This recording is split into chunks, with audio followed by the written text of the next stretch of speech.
projecte ve a treballar, a potenciar la creativitat de les famílies, en aquest cas, l'art, i també facilitar que els nens s'apropin a la lectura d'una manera inesperada.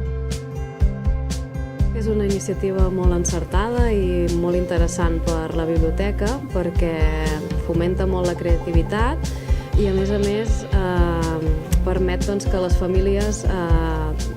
facin una activitat juntes. Apropar-nos al llibre des de la percepció física, la percepció emocional i la percepció mental, construir, és a dir, ja sigui enganxar, apilonar, agafarem totes aquestes obres d'art i les exposarem a l'aparador de la biblioteca i segur que incentivem la lectura i l'estima pels llibres, tot i que els maltractarem una mica, els acabarem estimant.